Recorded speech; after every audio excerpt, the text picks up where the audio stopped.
Hello everyone, welcome back to my channel. শুরু করছি আজকেরও আবার একটা নিউ ফ্রেশ ব্লগ। তোমরা সবাই কেমন আছো? আশা করছি তোমরা সবাই খুব ভালো আছো। আমিও কিন্তু খুব ভালো আছি। হ্যাঁ, হাজারটা লড়াই করে অনেক ভালো আছি। লড়াই তো করতেই হয় বলো জীবনে।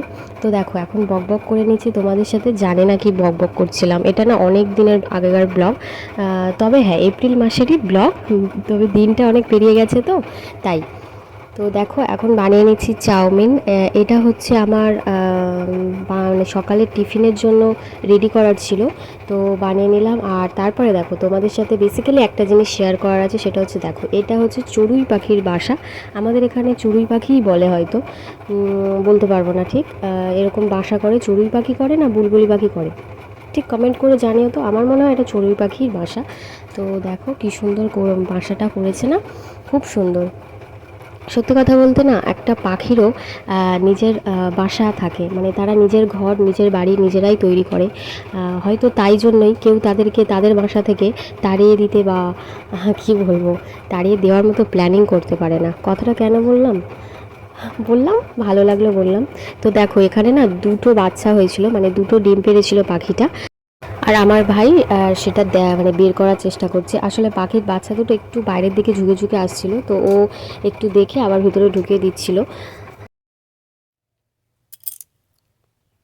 Hi everyone, welcome back to my channel, welcome back to my one knew blog video. তো আমার একটা নতুন ব্লগে সবাইকে জানাচ্ছি অনেক ওয়েলকাম।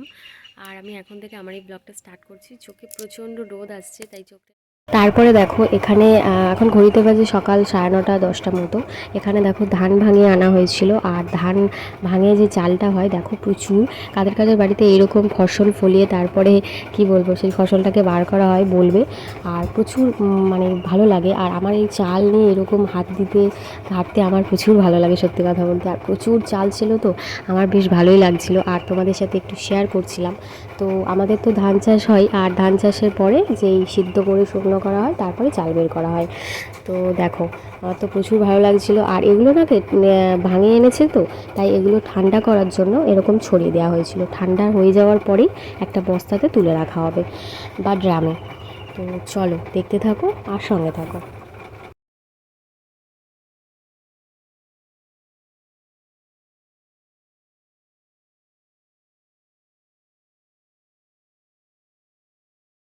সকাল থেকে এখনও কিছু খাওয়া হয়নি, তাই এবারে একটু ম্যাগি খাবো ভাবছি। আর এখন দেখো যে বাচ্চাটার কথা বলছিলাম পাখির বাসা, ওর মা না প্রথম প্রথম মানে আমরা যে কিছু দিলে খেতে চাইতো না।